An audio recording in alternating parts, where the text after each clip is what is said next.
The fifth nightly tale, Aegis of Love, Chapter 1. Once again, Darmir called us early to enjoy sup with him before the telling of a tale. Although he would not tell us what type of meat he had roasted and spiced, it was excellent. I'd hoped it was not the dreaded hosta, otherwise known as swamp rat, from his tales. Nonetheless, true to Darmir's usual cooking, all was quite delicious. Even the standard staple of cheese, freshly baked bread, and wine seemed unusually good. Hector was there, as he promised, though he complained endlessly about his ribs that were still sore.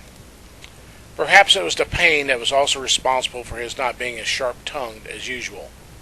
Apparently his father was right about the lesson he'd learned. 'Tis only a shame that such did not occur earlier. Kalar, my newfound companion at arms, was also present. The others had compared the young knight-to-be with Hector, both having a somewhat grim and aloof attitude. But with the two together for an actual comparison, their differences were quite clear. Hector was arrogant and smart-tongued, while Kalar was merely of a dark mood and more serious in thought. They were like oil and water, their dislike for each other immediate and obvious. Kalar disliked Hector's mouth even more than we. Jan and Jania hoped Kalar would give Hector another lesson in attitude, as his horse did, but to our dismay it did not happen. Hector knew when not to overstep himself with someone who would not put up with his sharp tongue. His presence, however, was not of much interest to Jania once Fristel arrived. Seated beside her love, she had many other things to think about. My friend, Rickard, the young cleric, did his best to make peace between Kalar and Hector, as was his nature, though I wondered how long it would last. Both Fristel and Garth were somewhat disappointed, as they made bets who would win such a contest. Secretly, my money was on Kalar. As a result of the feelings in the room, Kalar sat beside me, and Hector sat opposite our group. I also noticed, with some humor, that Fristel sat away from Christine and avoided looking at her. To my recollection, he had been doing his best to avoid her since the last meeting at Darmir's house. If he'd hoped to avoid her until she forgot about the events of that night, when he made jests over her belief in sea monsters, he was wasting his time and efforts. I knew full well that even if it took years, she would get her revenge. Christine sat beside me, her arm around mine. She said nothing to me concerning Fristel, nor did she pay him any attention. It was her way to be patient, giving out her own brand of justice when it was least expected. That night she again managed to convince Darmir to tell of Aleph and Marist, though I believe that was his intent to begin with. For some reason those stories seemed important to him, as well as being important to tell us. I had yet to determine if those stories were simple myth, or if they were based on truth. The last story, concerning the sea serpent and Derek the barbarian, probably borrowed quite a bit from Darmir's imagination, despite the reality of the harpoon. Then I had a disconcerting thought. What if all the stories were true? I still had unsettling thoughts that, in some unknown cavern, the body of the vampire Brookstone lay helpless, going slowly mad over the ages, an insane, powerless immortal, who won nothing more than chance for revenge against those who left him there. I pondered the end result of Aleph's action from that last tale, and had yet to wrestle the answer concerning the righteousness of that act. It would have been far better to have destroyed such evil, rather than allow its possibility of reprisal, regardless of how long that chance may be. Then again, did such evil deserve a quick ending? Could such a punishment ever match the evil of Brookstone's unknown crimes? Surely a man with the power of a vampire could not simply be allowed to roam free, doing what he wished. Would it not have been more right and honorable to have simply destroyed him? Kalar thought the punishment to be more than just, adding that it was poetic justice. I still thought about it, but something else bothered me about the story. Darmir said the confrontation between the two heroes and Brookstone would eventually lead to disastrous results for the one-time knight and elf. Was that a portent of the future, where a vampire would arise and cause more havoc? Such pondering apparently echoed in other minds as well. "Will this tale include more vampires, Darmir?" Jania asked, wrapping her arms around Fristel. Her tone made it clear that she would rather not hear such a tale. Shaking his head, Darmir said, "No, Jania. Though this tale begins immediately after the last, it has no vampires in it. Still, it has an individual no less loathsome. It will be some time before I talk of vampires again. Such will bring a great and grievous epic for the two heroes of Norval, which I cannot find the spirit to tell just yet." That last statement, and the tone in which it was spoken, told me of the serious truth that lay behind the stories of Aleph and Marist. Darmir's voice carried a subtle hint of pain and sadness that not even the best muse could have expressed over a fictitious tale. Darmir sat in silence for a moment, as if contemplating whether to tell the tale he had in mind. Seeing our concerned anticipation, he set his tankard of dark ale on the nearby table, where someone, or something else, would consume it during the night. Without further discussion, Darmir began. Chapter 2. Marist had more understanding of her lover. With Brookstone's tales, much of what she surmised about Al's past fell into place. She finally knew of his past life, and the innocent girl, Willa, a king's daughter, who had been under the nightly protection of both Aleph and Brookstone.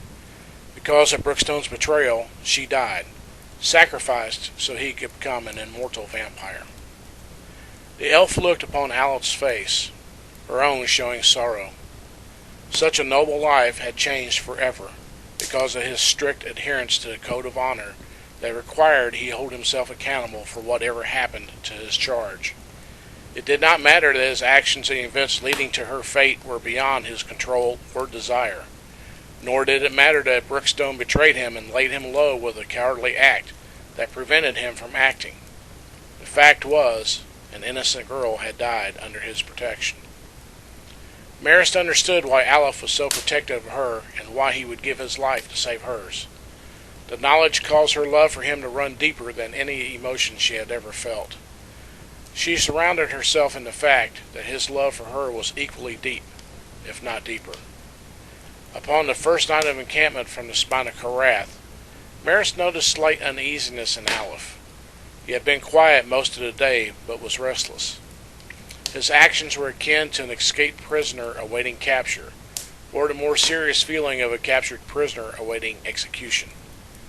She was not sure if his behavior was due to the recent events with Brookstone, or from something else. "Aleph, are you feeling all right?" She sat beside him before their campfire. He was silent, as if he had not heard her question. "Yes," he nodded once. I am just tired." She moved closer and saw his forehead was damp with sweat. She placed a gentle hand on his arm, stroking it soothingly. "After what happened with Brookstone, I don't doubt it. We have nothing to worry about concerning him, do we?"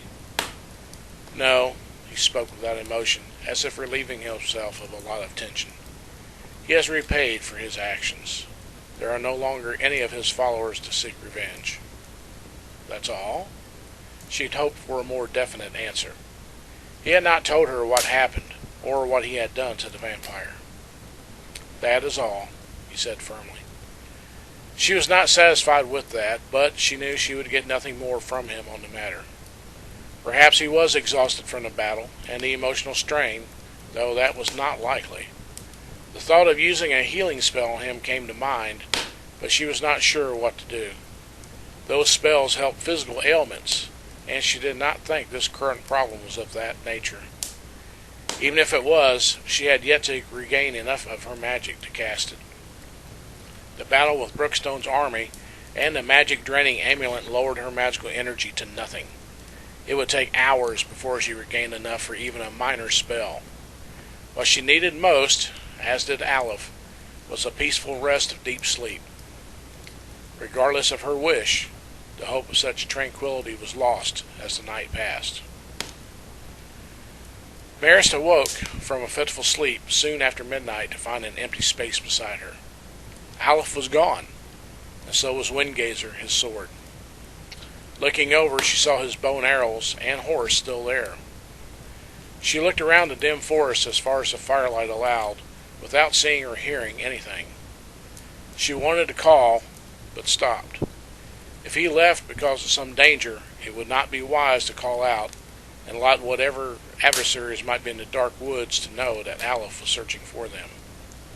Still, she was worried. If danger was present, he should have awakened her. Why had he not done so? With nothing to do but wait, she drew her sword, and her senses alert to the dark forest around her. Dawn broke, without Aleph returning. Nothing unusual had happened all night. As the light of the rising sun grew, she used her tracking skills to determine his actions during the night. Apparently, he had rose and started through the forest, but his trail was crooked and full of broken sticks and brush. It seemed obvious he had stumbled through the dark woods for no apparent reason, for despite a careful search, there were no other tracks but his. Marist again studied Aleph's path, carefully following it.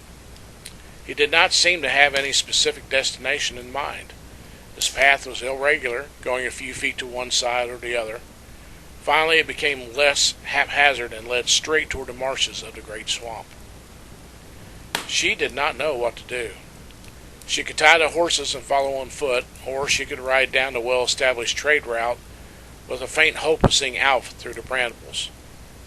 She followed his trail for several hundred more feet, but the forest grew denser, making it increasingly difficult and time-consuming to follow. Finally, she knew what to do. With a night's head start, only the horses would allow her a chance of catching up. She'd hope Aleph would keep moving in the same direction.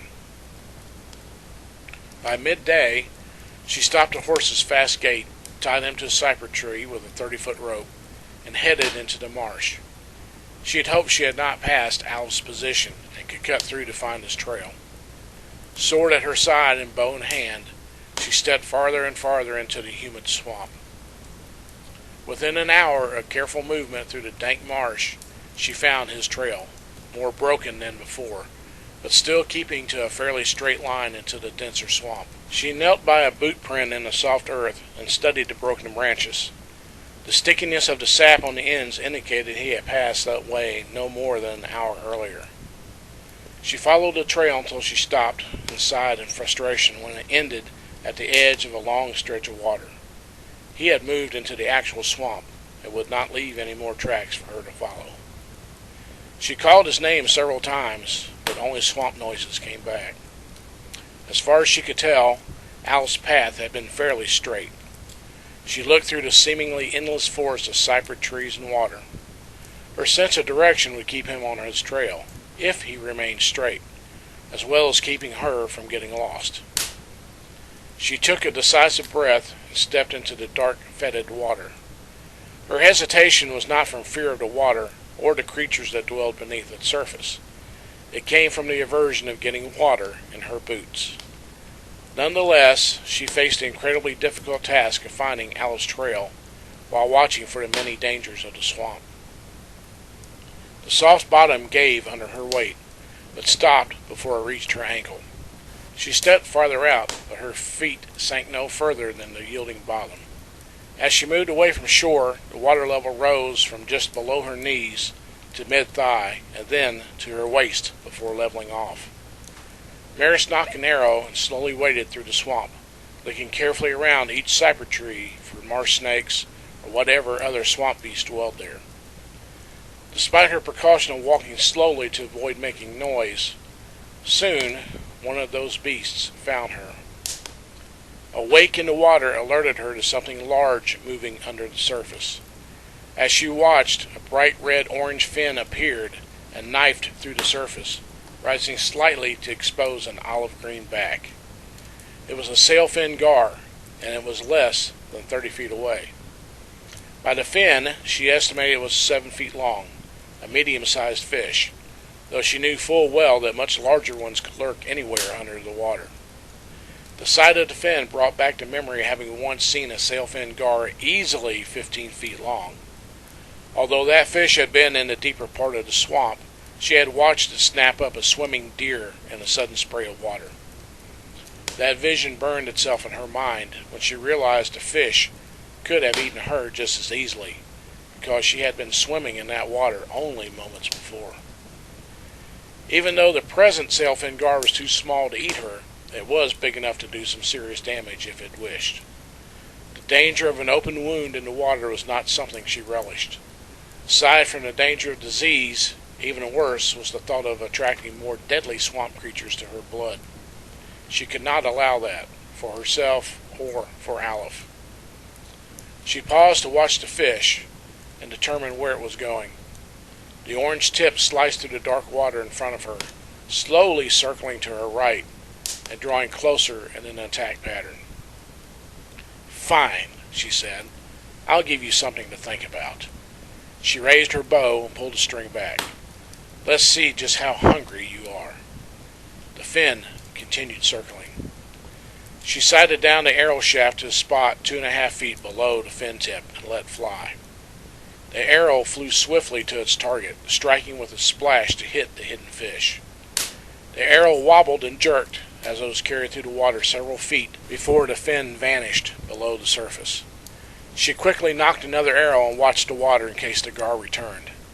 Even though the arrowhead would probably kill the gar in time, it might tack again. She'd hoped the sting was enough to keep it from wanting to do that, because she did not have time to waste fighting off a fish if she intended to help Aleph. "I thought sailfin gars had scales that were too tough to be pierced with an arrow," Garth asked. "Actually, Garth, there are several types of gar," Fristel said. "One has hard armor plates instead of scale. I understand they are very hard to pierce, even with a spear. Others have small scales like normal fish, which can be easily pierced." "Where did you read that, oh great scholar?" Hector asked. "In Alban's Book of Wildlife," he replied hotly.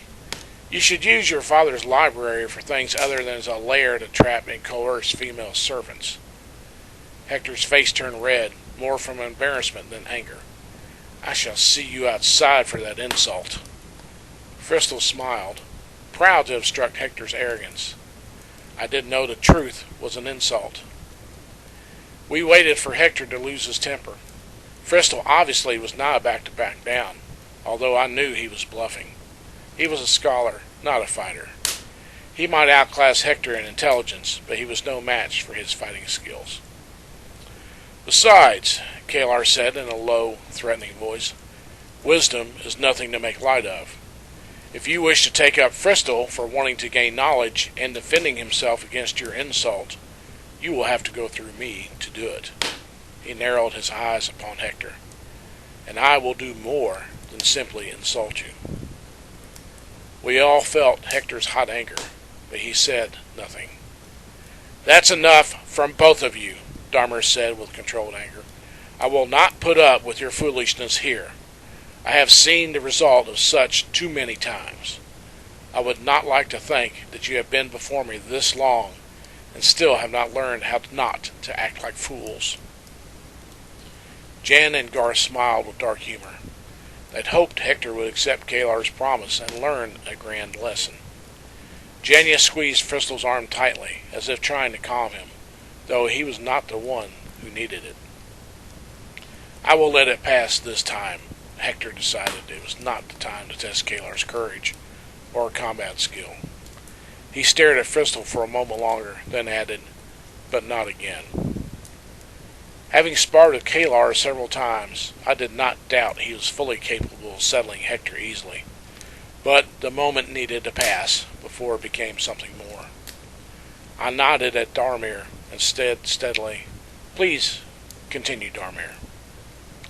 He frowned, uncertain whether the moment called for other action, but continued his tale. Maris trudged through dark water for another hour. She thought she was making good time in the swamp, but she still had not sighted Aleph. Fortunately, there were no other encounters that required her attention, though she kept a watchful eye on a young Yggdrasil that passed. Luckily, it had already eaten a swamp rat. She silently cursed Aleph for running off like this, Then she cursed herself for thinking that way. He would not have done it unless something was wrong. A sudden splashing from behind made her spin around, her bow ready. 60 feet away stood a horror of undead, decayed flesh, as tall as some of the minor trees.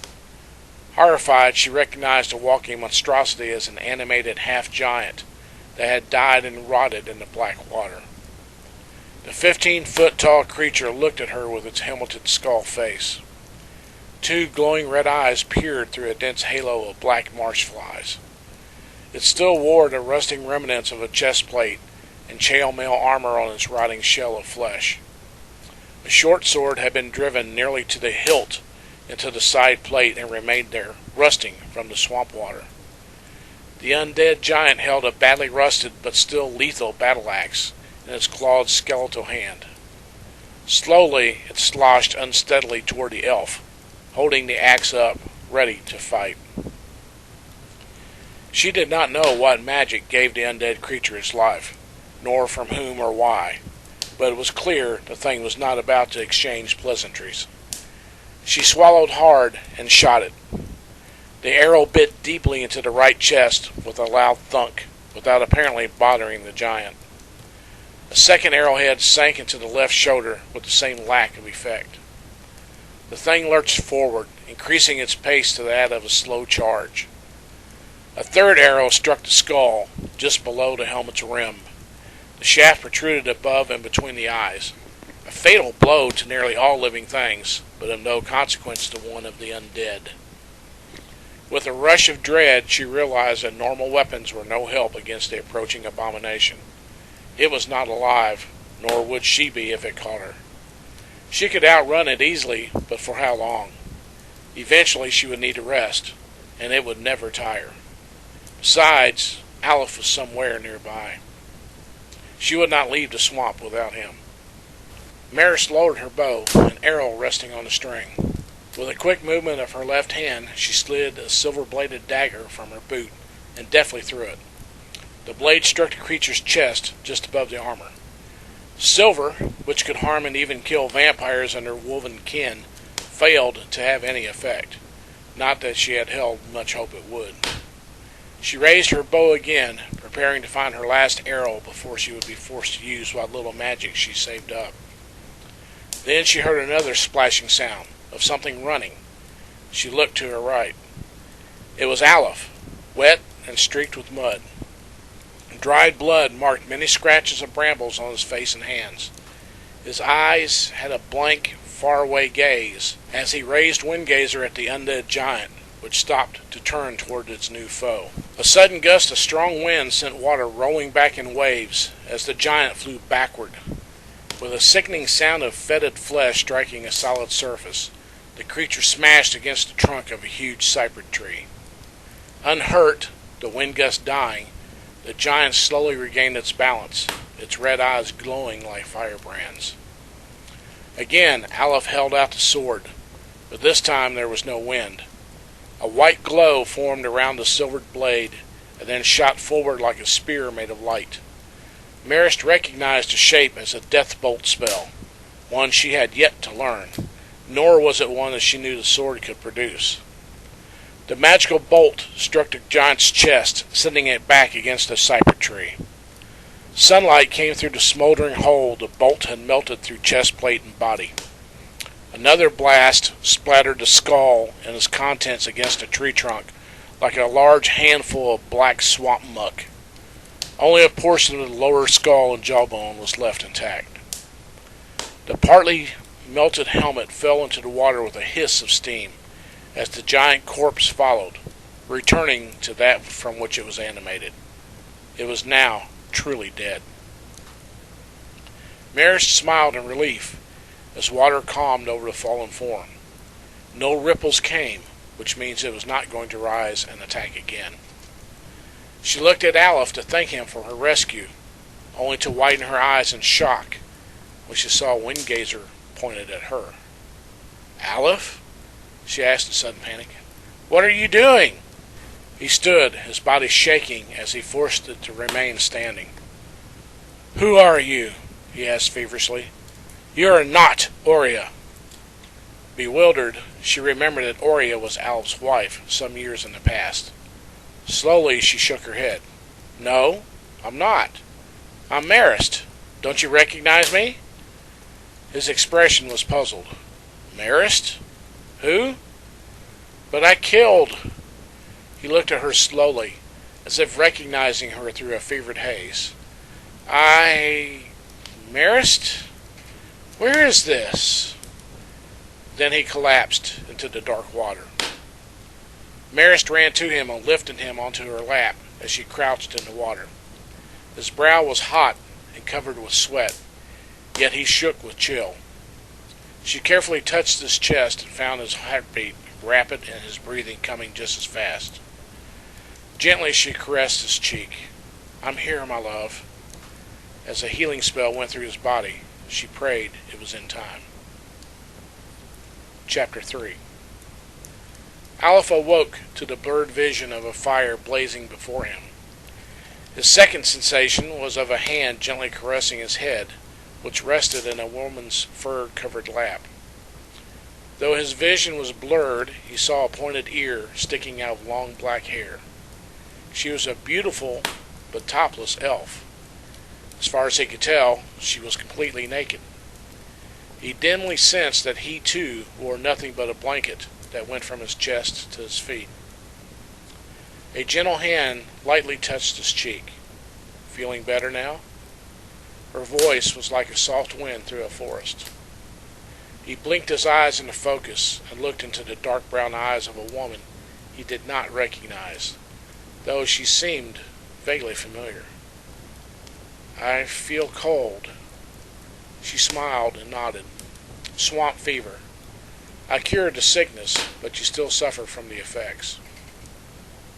I know you, don't I? He asked weakly. It seemed obvious that no woman would care for him like this, especially with both of them naked, unless they knew each other. But it was maddening that he could not place the face with any specific memory. He surely could not have forgotten such a beautiful woman as this. She nodded and smiled, her voice filled with gentle assurance. Yes, you do. Have no worry. Those with swamp fever often lose their memory for a short time. It will come back. Until then, my name is Marist. He wrinkled his brow and repeated, Marist? The word echoed in his mind. He felt he should know the name. It was important, but there was nowhere in his memory for it to take hold. He studied her concerned, puzzled face. Are you my wife? She shook her head and smiled with a slight frown. We have not actually bonded, if that's what you mean. Strange. He studied her oddly familiar features. Her lips seemed inviting, like an old friend. I feel as though you should be. And with the way you are somewhat undressed, I was positive that we were. Are we at least lovers then? She stroked his hair, her smile broadening. That, and much more. He smiled weakly, then his eyes closed and he drifted off. The next several hours of Aleph's fevered sleep caused Marist much anguish. He mumbled names and places that made her want to turn away, to avoid listening, especially when he spoke of Oria and their 2 children. She could not bring herself to ignore his words. She wanted to know about his past, but not in this way, and perhaps not that part of his life that he feverishly remembered. A day passed before he opened his eyes clear of fever. He looked into Marist's hopeful, waiting gaze and smiled weakly at her face. What happened? Relieved, she looked down at him with joy. You had a case of swamp fever and ran into the swamp. I had to chase you down and bring you out. She smiled slightly. I can't leave you alone for a moment without your getting into trouble. He frowned at the information and shook his head. I don't remember other than going to sleep after we left the spine. He noticed his lack of clothing. Did I run out naked? She smiled wryly. Yep. I was worried that some hungry Sailfin Gar might come up and do something nasty. Then I thought that I wasn't the only one who should be worried. He blushed, not knowing if she made a joke. Then a memory returned. I seem to remember looking up at you and noticing that you were somewhat bare. She muffled a laugh and gave an exaggerated look of surprise. Must have been one of your fantasies. She kissed him. I'm glad you're back with me. He looked around and saw his clothes hanging by the fire. He smiled. It had been no fantasy. If she had to go into the swamp looking for him, she must have gotten wet. That meant her garments must have been drying beside his at some point. Olive laughed inwardly. She could not stand wearing wet clothes. Even more, he imagined her reaction to having water in her boots. He propped himself up slowly, trying not to grimace at his aching muscles. How long was I out? 2 days.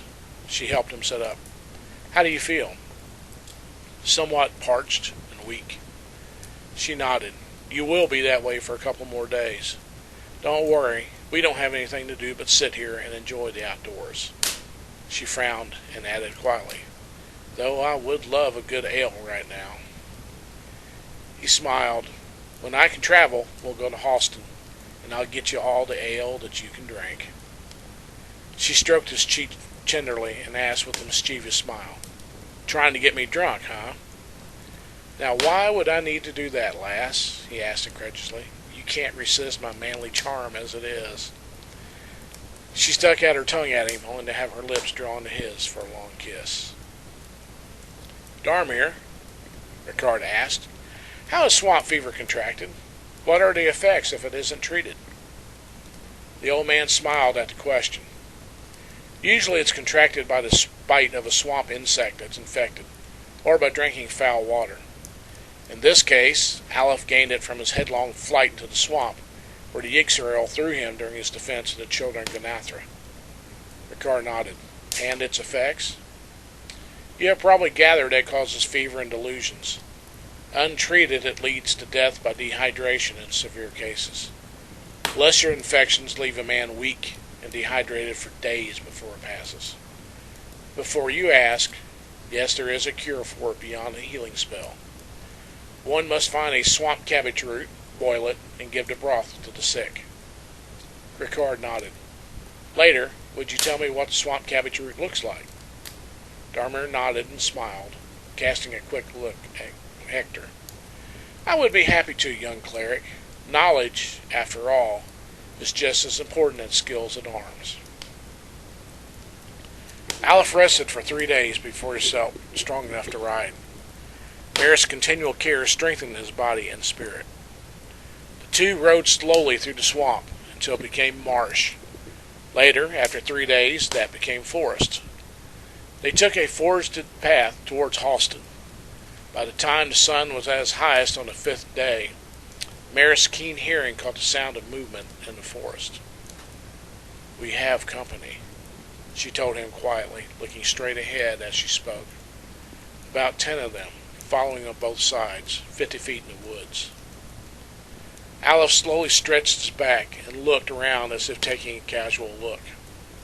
The forest was composed of widely spaced trees, leaf litter, and dappled sunlight. I don't see anything, he said quietly, his eyes searching as he pretended to stretch. As clear as the forest is, surely we would see whatever it is that's out there. Maris, too, looked around slowly. He was right. They should have been able to see whoever it was. The large oaks, gowwood, and sparse spinwood trees were spaced far enough apart, as old forests were, to leave plenty of clear space between them. More than enough sunlight reached the forest floor to dispel any heavy shadows that something might hide behind.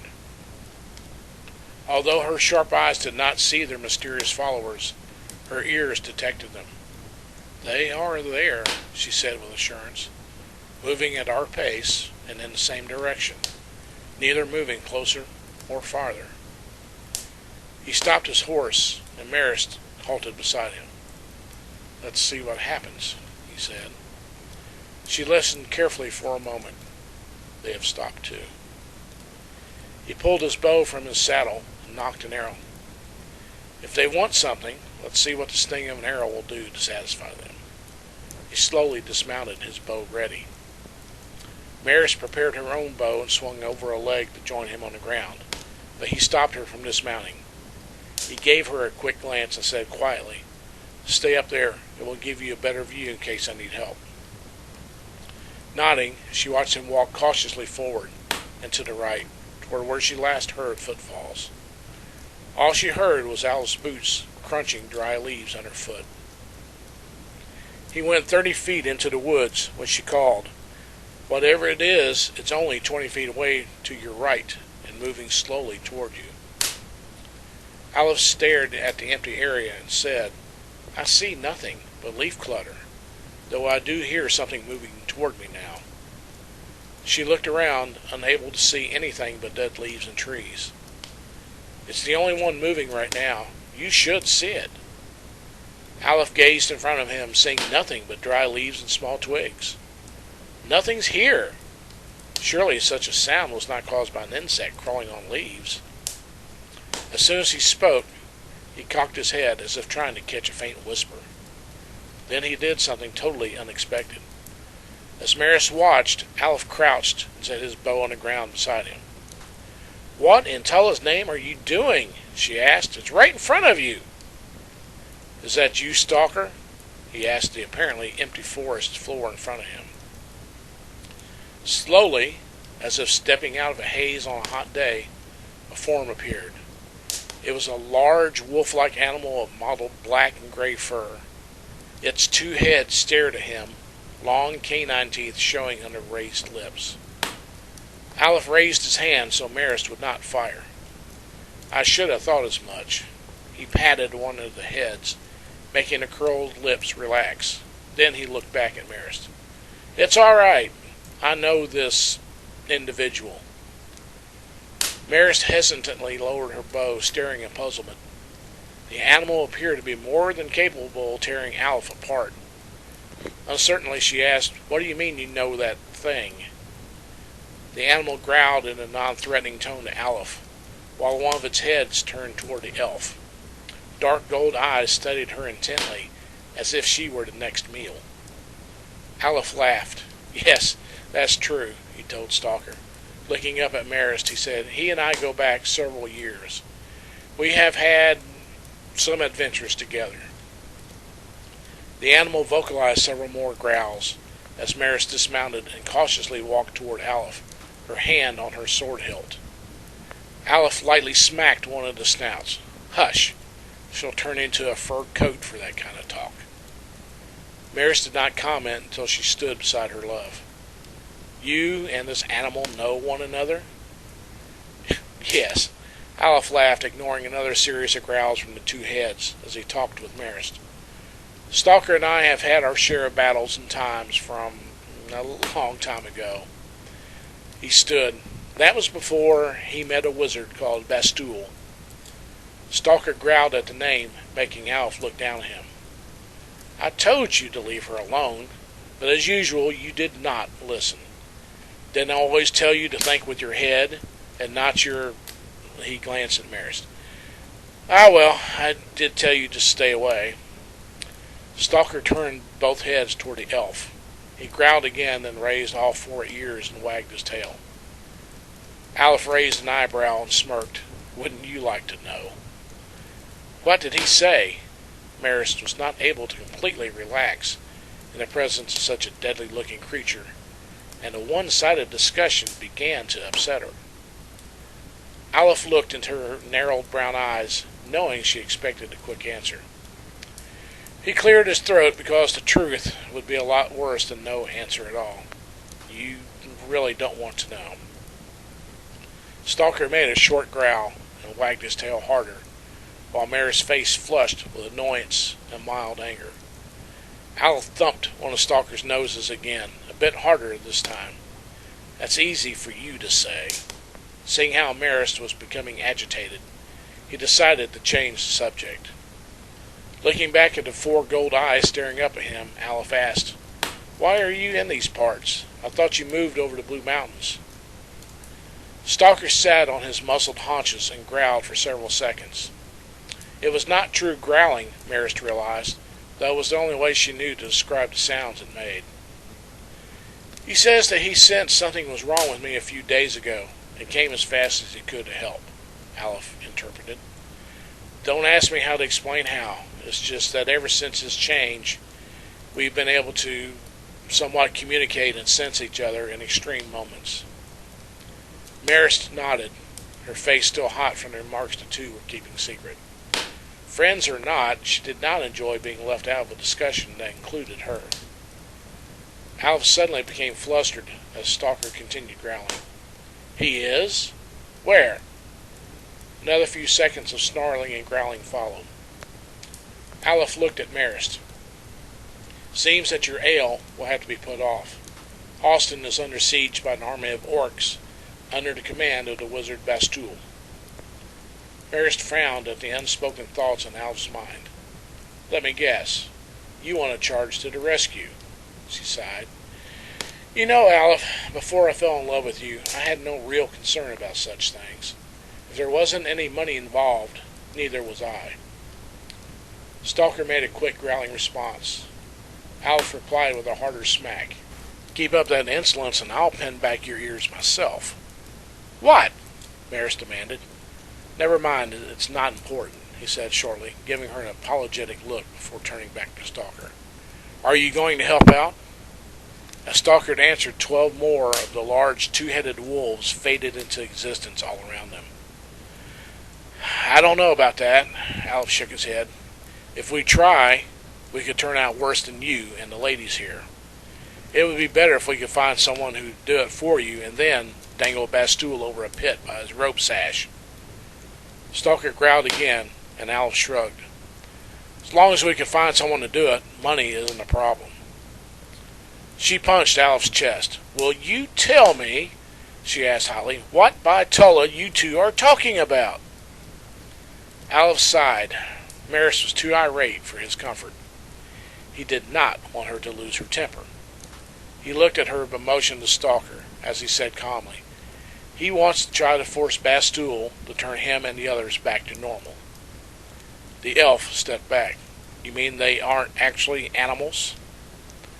Aleph smiled, thinking the great spirits that the information cooled her temper so quickly. He gave Stalker a sly smile. Well, he said, motioning to the others, they aren't. Stalker growled, but Aleph ignored him. Bastul changed them from humans into these creatures. He glanced at Stalker and added, dog breath and all. Stalker stood and snapped at Aleph with one head, while curling his lips back and growling with the other.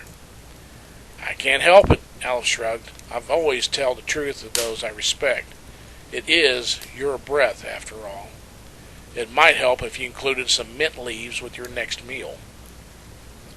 His humor faded, and he became more serious.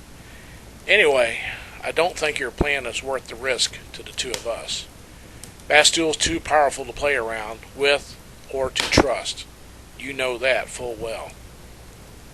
If he changed 13 people into animals, Marist said, then yes, he's too powerful to deal with. For us, at any rate. We are not an army, you know.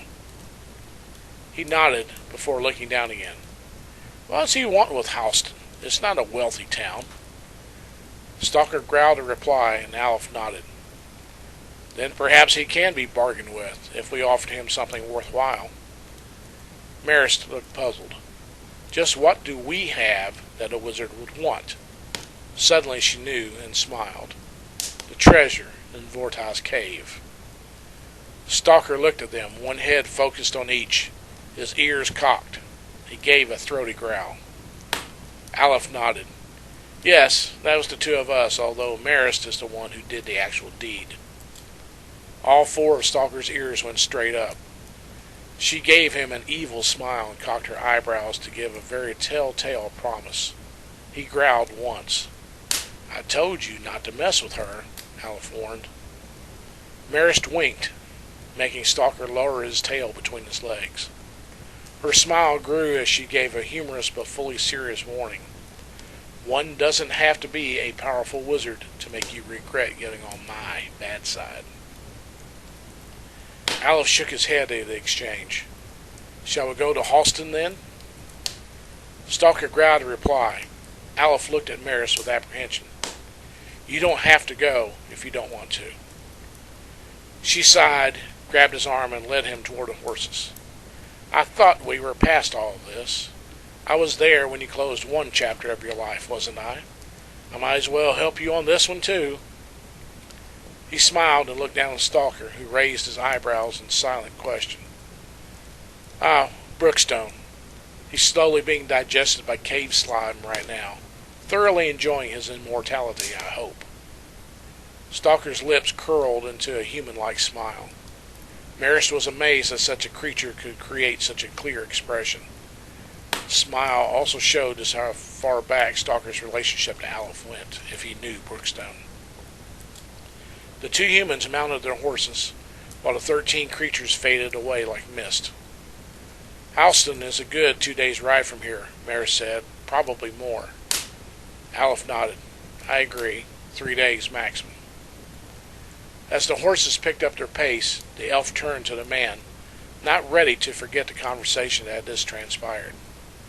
She studied his face for a while, seeing his eyes glance from the road to her very briefly, then quickly looking back at the path. What were you and Stalker talking about when you said I shouldn't worry about it? She asked casually. He stared straight ahead, avoiding her gaze and earnestly wishing he could avoid answering the question. As I said, you don't want to know. Really. She grew red and rubbed the fingertips of her right hand against her thumb.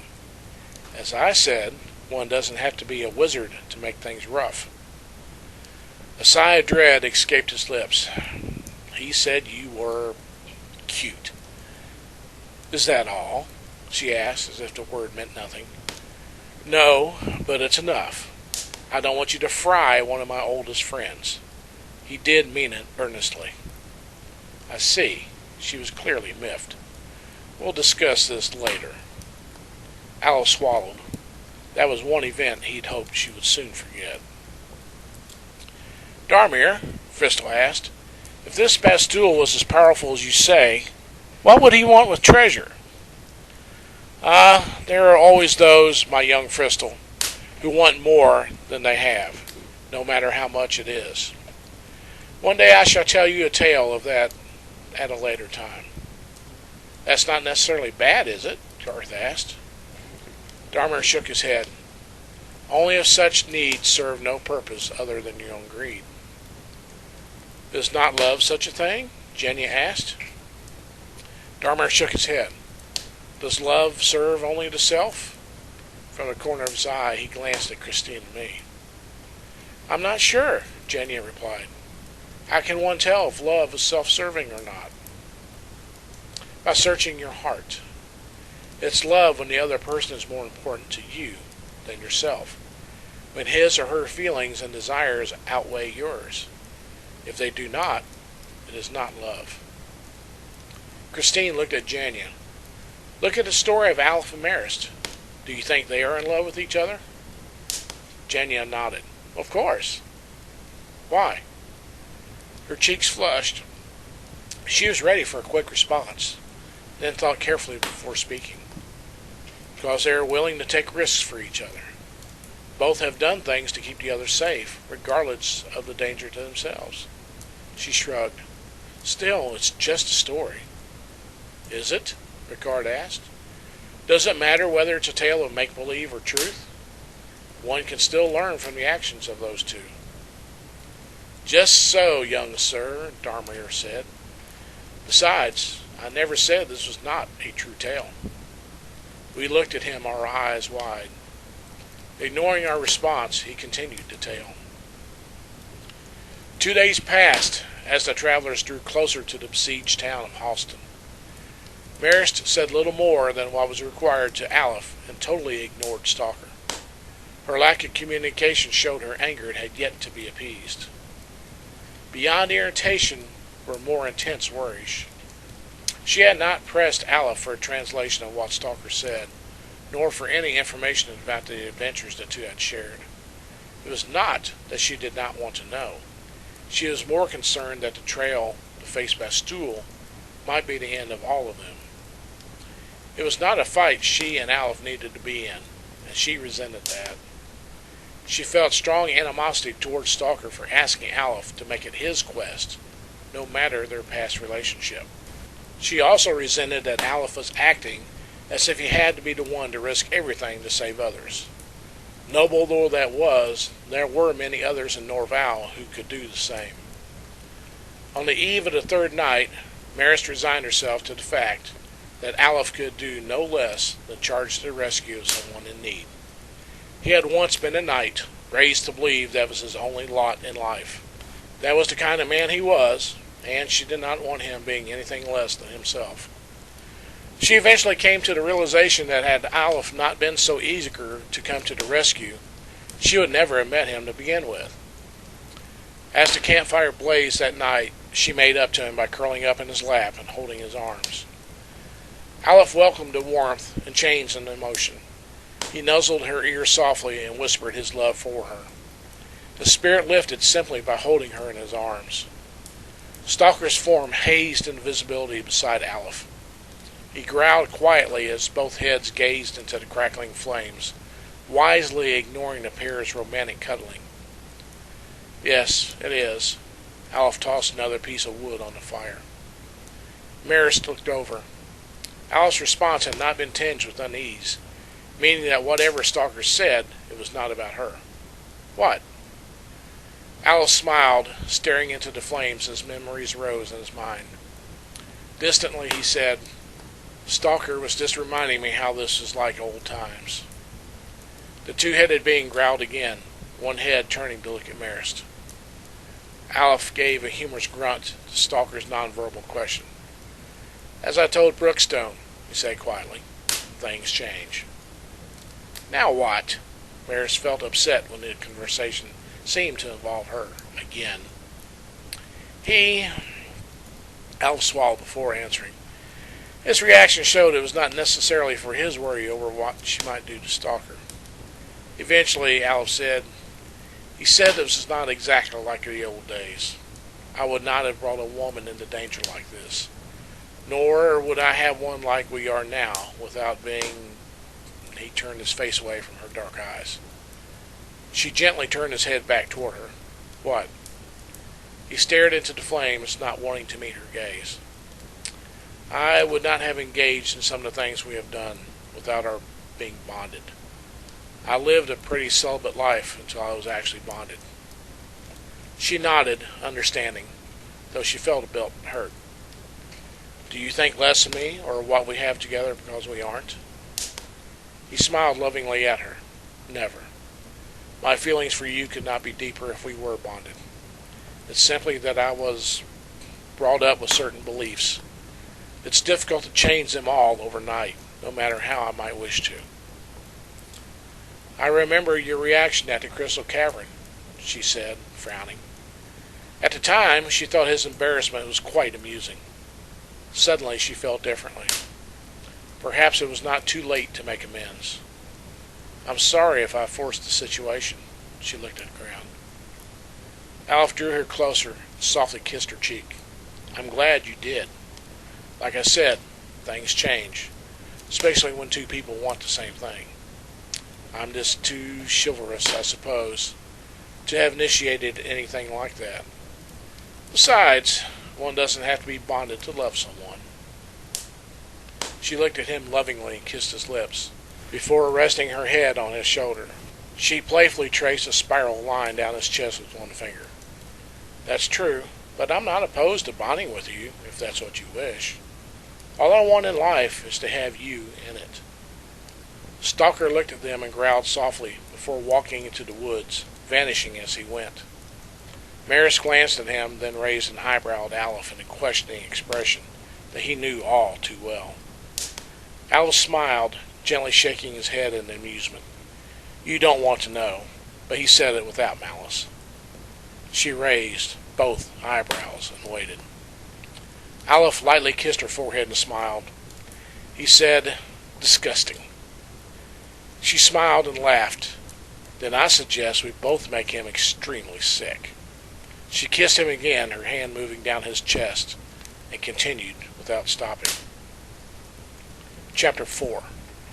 By midday, the group came within sight of dark clouds of smoke rising above Houston. Aleph looked down at Stalker. "Where do you think your old friend Bastul is holed up? Knowing him, he's bound to be as far from the actual battle lines as possible, while keeping his eye on things." The animal growled. One head looked around the wooded meadows before them. "He said that Bastul's in a small keep 3 hours' march to the northwest," Aleph translated. "Houston is a little over an hour's march northeast. It's an hour's march between them." "What about the orcs this Bastul has working for him?" Marist asked. Aleph tipped his head toward a small, dense forest ahead. "There are 10 of them in that stand of trees ahead. Sentries. The rest are scattered in large groups around Halston, with some around Bastul's keep." Marist stared at the group of trees, flexing her right hand. "A couple of fireballs will take care of that group." "That group, yes. But what about the others around Halston?" "No, we have to find a way to get rid of them all, or at least the biggest part of them. Besides, I don't want to tip our hand. I have a feeling that we're going to need your magic spells and keep them secret until we really need them." "What do you suggest?" "We have one thing going for us," he said, slowly walking his horse toward the trees. "Something we're both extremely good at." "And that is?" Marist followed cautiously. "Guile," he smiled. "Plus the fact that not only are orcs stupid, they're as greedy as they are ugly. Just follow my lead." They went several feet into the wooded area. Stalker and his companions had faded back into invisibility. Marist's sharp eyes saw 7 of the piggish orcs trying to hide behind bushes that were not big enough. Certainly the bushes could not hide their smell. "Don't worry, Marist," Aleph said louder than necessary. "We'll find something in town that will let us get that emerald. I'll not leave a fist-sized gem like that sitting in the open for just anyone to get." "What if someone takes it while we're gone?" she asked, going along with the ruse. "Bah! Everyone's afraid of those tales about the cave and the crystal water. No one will try to get across the spring. If we could have figured a way across, we could have come to Halston richer than a land baron." Marist did not know what he was planning. Before she could say anything else, the orcs rushed in. "Surrender, humans!" One orc pointed a poleaxe at them, while the others surrounded, preventing their escape. The 2 acted surprised and did not try to fight. "Please, sir, we have no money to give you, and you won't find anything of value on us." The large orc snorted through his snout. "We're not robbers, human. We're warriors under the great wizard Bastul and our great war chief Kree." "He must not be much of a war chief," Marist said, snorting with laughter. The orc eyed her. "Why do you say that?" She shrugged. "If he follows orders from another, how great could he be?" "A great war chief he is, as you shall soon see." After several orcish snorts, the 2 were disarmed and led off by 8 orc soldiers. "Great plan, Aleph," she hissed. "How will we get out of this?" "Trust me." He looked around the open meadows and wooded areas. Stalker and his companions were there, and would soon have their part to play. Soon they were escorted into the orc camp. Dirty tents stood scattered haphazardly over 100-foot area. They counted over 60 orcs, each armed with various orcish weapons such as maces, battle-axe, poleaxe, and halberds. The group stopped before a large tent decorated with 2 human skulls, each mounted on an upright spear on either side of the flap. Marist and Aleph were ordered off their horses and made to kneel. An oak soldier went in, leaving the others to guard the humans. After a few moments, the sentry led out another orc wearing ornate armor and holding a huge tankard of ale in one hand. By the way the orc walked, Aleph guessed that was not its first tankard of the day. The armored orc came to Aleph and studied him for a moment. "Why did you come to Halston?" Aleph wrinkled his nose at the orc's foul breath, which smelled like rotten food and old ale. "It's a town," he said simply. "We needed supplies. We've been traveling for several days." The orc drank ale, spilling amber liquid down his chest, and stared hard at him before saying in a menacing voice, "That's not what the guards said. Speak the truth, and you may yet live." Marist looked at Aleph, suddenly understanding his plan. She put on the expression of someone making a tough decision. "Tell them nothing, Aleph. We worked too hard to get what we found." Cree looked at her with grim interest, then back at the man. "Yes, don't tell me, and you will never worry about speaking again. Why did you come to Halston?" Aleph looked at Marist like someone who had no choice. "We came to find something that would help us cross a deep spring." He nodded toward Marist, who deliberately acted nervous. "Neither of us can swim." "Aleph!" she cried, sounding betrayed. He gave her a resigned expression. "What good is keeping a secret if he kills us?" Cree stepped closer, his interest piqued. "Speak." "In a cavern at the headwaters of the Crystal River, we found an emerald the size of your fist embedded in the far wall across the spring. It looked like there were more gemstones, but we couldn't tell. Neither of us can swim, so we came to Halston to find something to use to get the gems." "Do you think me a fool?" Cree asked. "Anyone who touches the water at the head of the springs will freeze." "It's not the water, Chief Cree. I accidentally slipped on the ice and fell halfway in. It's no colder than spring water." A guard snorted. "He lies. I've heard of the frozen creatures can be found in that cavern." Marist sighed, as if surrendering. "We found frozen creatures there, but it wasn't from the water." Cree looked at her intently. "From what we could determine, the cavern was once the lair of a white dragon. We found claw marks in the walls and floor that could only come from a dragon." Cree nodded, knowing that a white dragon had an icy breath that could freeze a hill giant solid. "Then the dragon still lives there, and you would have me send my warriors into its lair." "No," Aleph said, "it's no longer there. We camped nearby for 3 days and stayed in the cavern for 2 without seeing any sign of the dragon, nor were there any fresh signs of the dragon having been there." Cree gulped another mouthful of liquid. "I shall inform my master Bastul of this. He may send some of my soldiers to investigate." "So they find the gemstone, and Bastul keeps it all for himself," Marist said. "Your warriors do the work, but he gets the profit." She turned to Aleph. "See? I told you he wasn't that powerful of a war chief." Cree snorted with anger and faced her. "He shares all with us." "If you say so," Aleph said. "Nevertheless, how can you be sure he doesn't keep treasures from you?" The orc guard snorted loudly. "The human speaks true, mighty Cree. The wizard has much treasure, yet we get little. If the human speaks the truth of this find, how much will we get?" Cree backhanded the guard's chest. "Bastul would have our heads if we tried to hide some of his treasure." Aleph looked around before speaking, then lowered his voice. "But he doesn't have to know about the cavern. You can get it yourself, and he would never know." The orc war chief laughed in a series of loud snorts, though there was little humor in it. "What do you want from this human?" Aleph sighed. "I would rather be alive and poor than dead. Let us go free, and you can keep the gems you find." Again Cree snorted a laugh and nodded in mock agreement. "And you would be far away from here when we find out you lied." "Then tell all this to Bastul. When he finds the gems, he can keep them to himself. Perhaps he'll give you scraps, like one feeds dogs from a table." Cree threw down a tankard in rage. "You dare call us dogs?" He grabbed Aleph and nearly hoisted him from the ground. "Not I," Aleph said calmly. "But, well, I'm sure you're right. Bastul will not treat you and your soldiers unfairly." Marist was quickly learning that Aleph had more than a small streak of guile in him. "That's right. I'm sure Bastul has divided everything from Halston equally." Kree's grip on Aleph relaxed. "Very well, humans.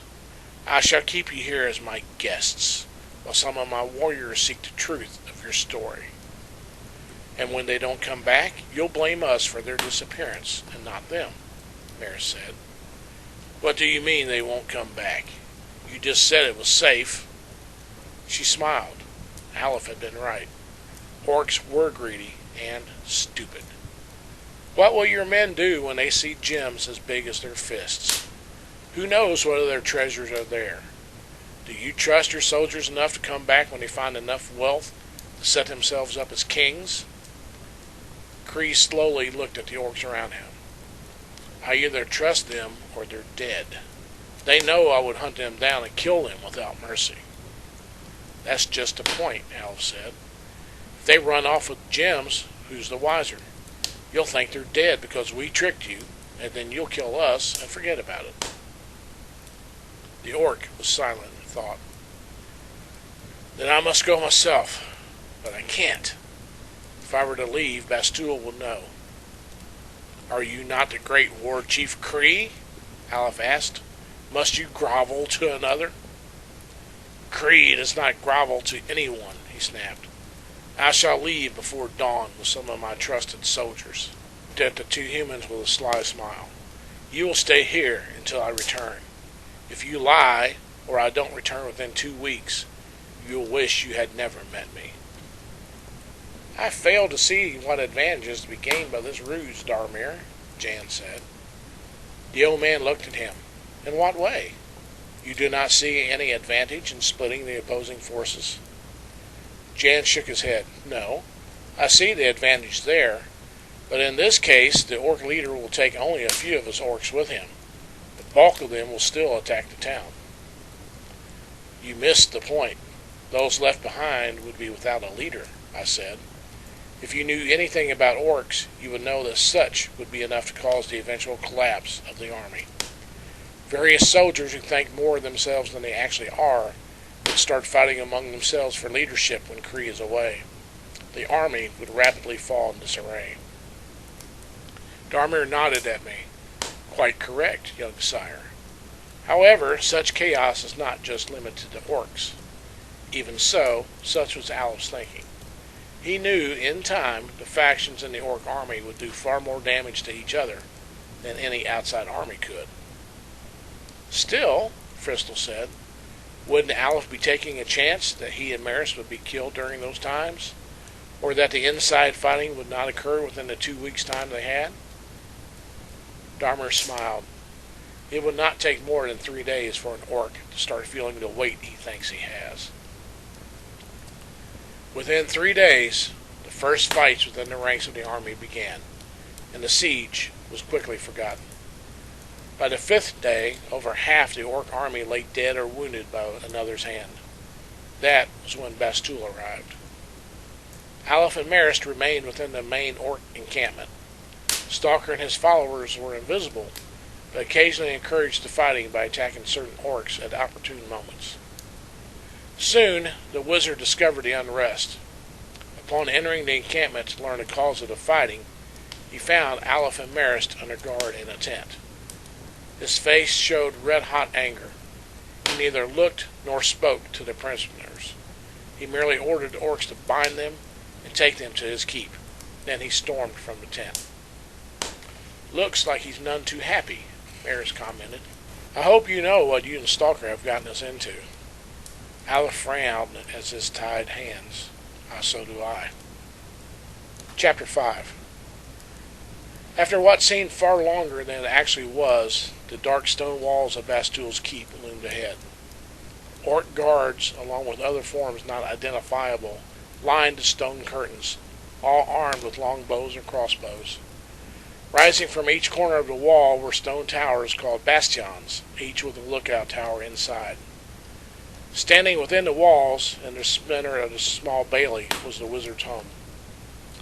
From outside, all that could be seen of the large structure was the towering stone spire that gave the wizard a view of the surrounding lands from a large out-thrust balcony a third of the way down from the top.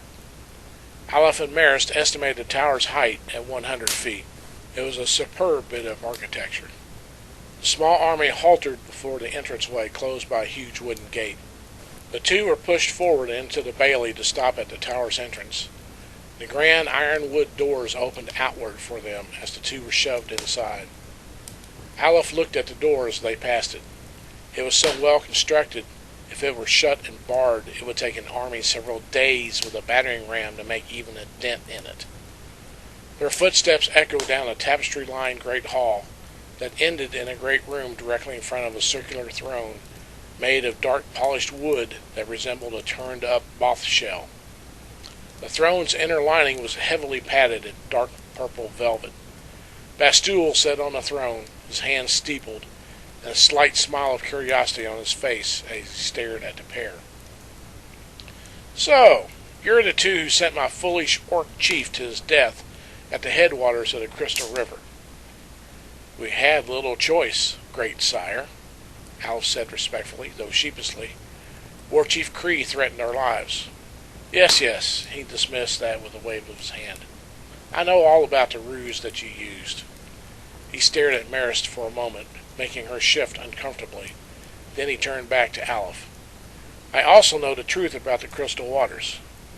I must say, Knight, I did not think you were so deceitful."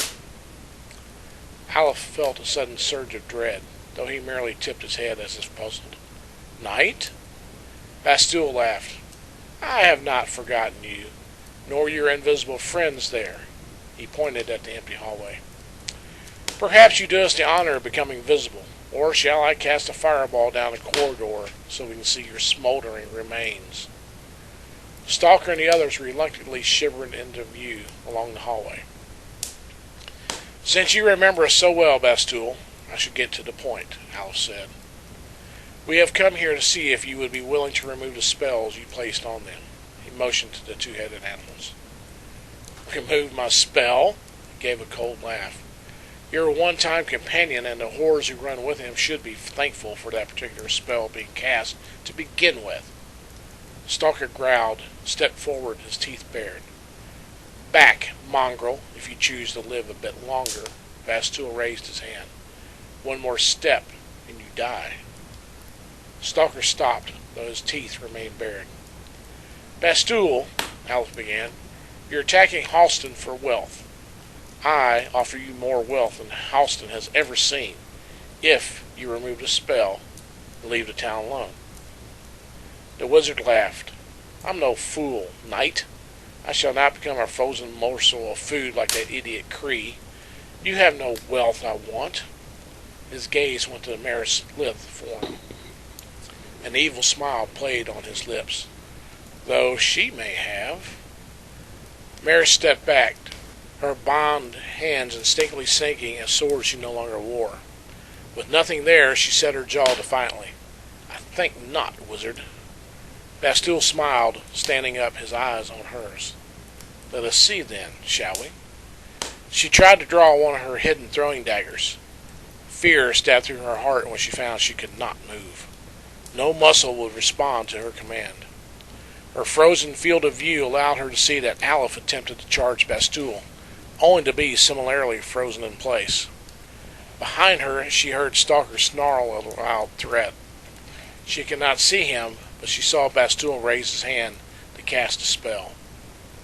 The wizard's hand swirled in the air until red flame surrounded it. Then the magic flame was cast behind her, turning into a blazing fireball. She felt the heat of the impact, heard the sudden yelps of pain, and then silence. As the smell of burnt fur and flesh wafted into her nostrils, she knew, sadly, that the magically cursed companions who had been with them for days were all dead. Bastul walked up to the elf, studying her features and cleavage with great delight. He reached toward her with his right hand and ran a long fingernail down her left cheek until it rested under her chin. "Now, little elf, I shall seek an end to some curiosity. I have never had an elf in my harem." He smiled approvingly. "Truly, few human women match your looks." The wizard's fingernail traced to the point of her left ear, moving his lustful gaze at her hate-filled dark eyes. Marist's anger rose until it was stronger than she ever felt before. Her cheeks burned. Her one wish was to kick Bastul hard enough to put his manliness into his throat. Brookstone may not have been able to feel the pain of such an attack, but she felt the wizard would. The long fingernail moved down the side of her neck to pull loose the right strap of her bodice, baring her shoulder.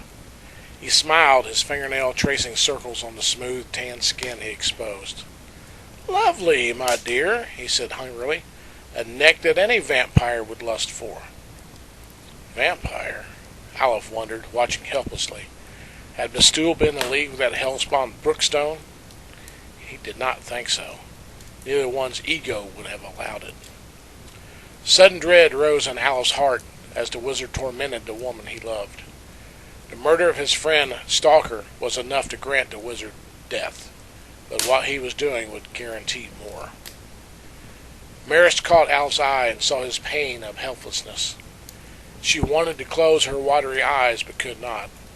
She turned her thoughts inward, doing her best to ignore the movement of the fingernail, and to think of Alice's soft caresses. "My, what have we here?" Bastool made a hand gesture near her throat, and the laces of her bodice untied and loosened themselves, further exposing her cleavage and the curvature of her womanhood. He flicked his fingers again. The bodice magically opened to the point of almost exposing the right breast, because the bodice strap on that side was already off the shoulder. The opening allowed Bastool to trace his nail in the hollow between her breasts without obstruction. Teeth gleamed in an evil grin as the searching tip of his fingernail moved under the linen, loosening the material to expose more of her breast. His fingernail trailed over the fullness of her right breast and teasingly brushed her nipple. "No doubt a bountiful treasure?" he asked wickedly. "No, Bastool!" The wizard spun in surprise, facing the man who should not have been able to speak at all, but he had. Bastool's hands were poised to cast a spell, but he saw Aleph was still securely bound in his magic. Bastool's eyes narrowed in anger at having been interrupted in his vile pleasure. "You have great strength, knight. None had ever so much as bent one of my spells as you have." An evil smile spread across his face as he moved behind Marist. He bowed in mock apology, speaking to Aleph. "Perhaps you were worried you might miss something when I explore the rare treasures that this elf hides.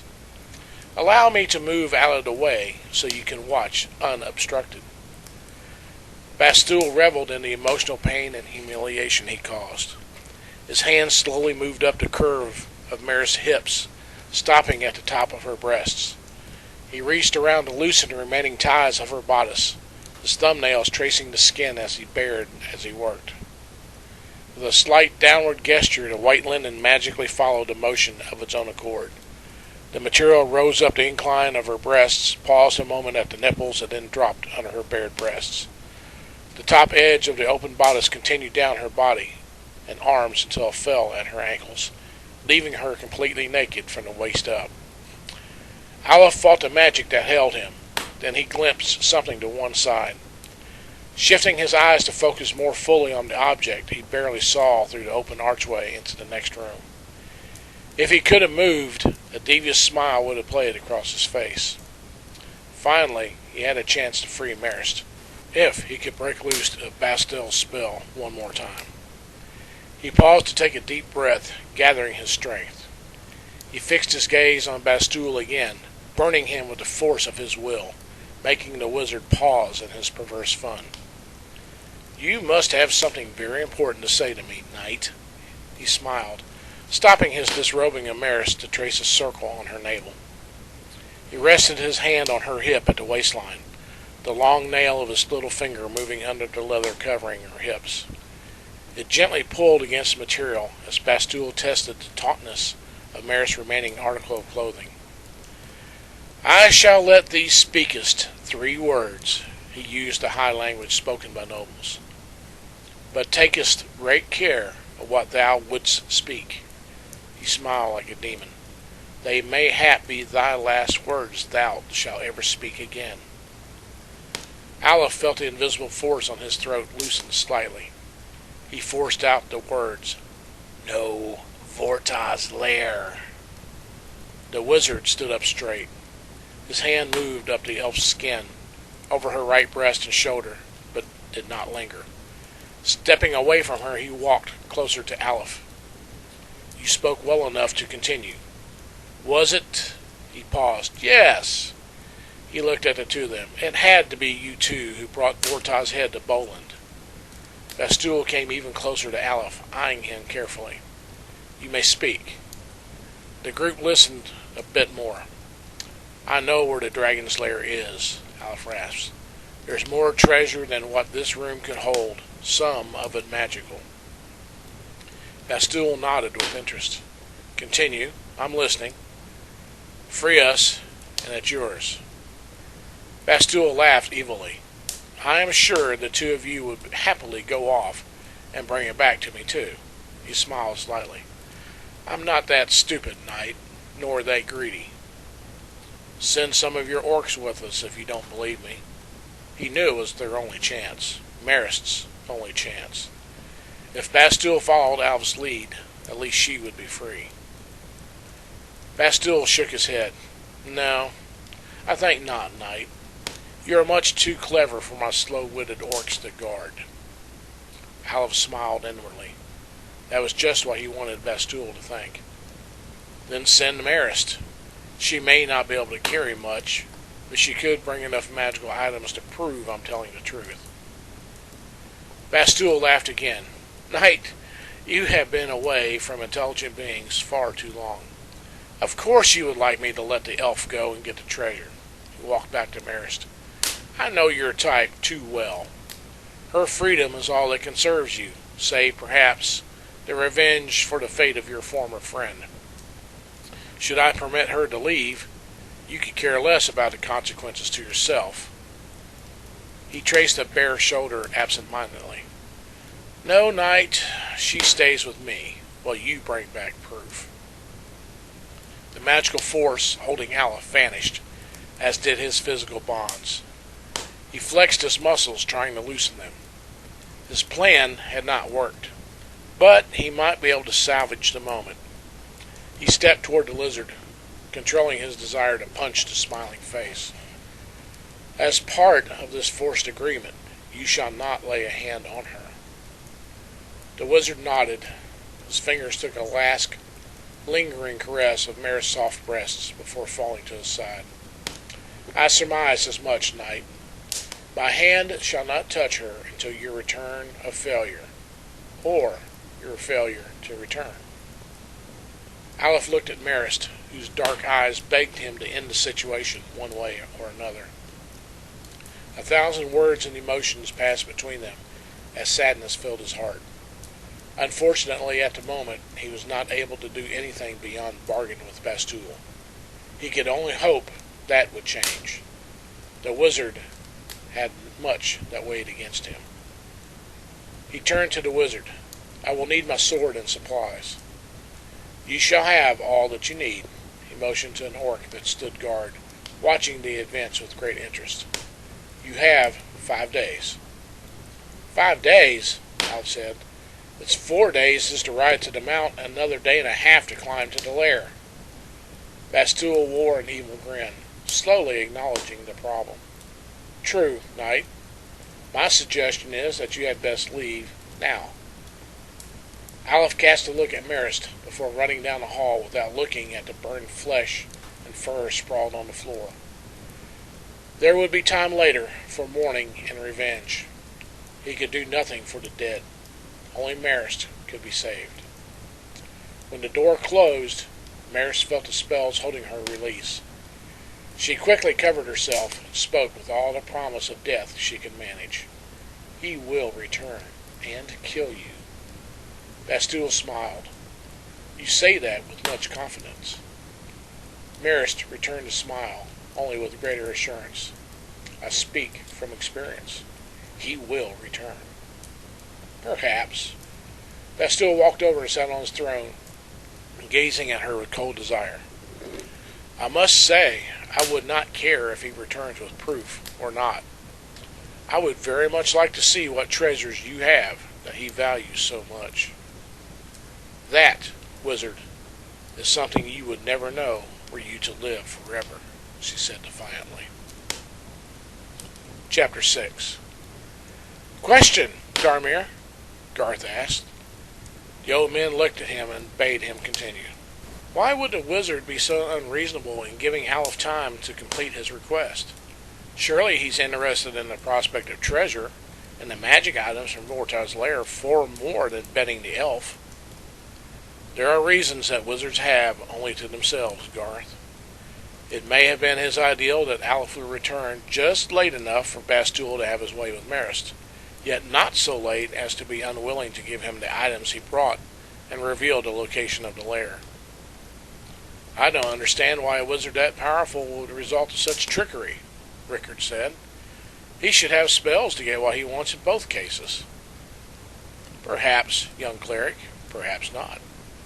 Wizards need only a few specific spells, and to cast them with enough power to seem far greater than they are.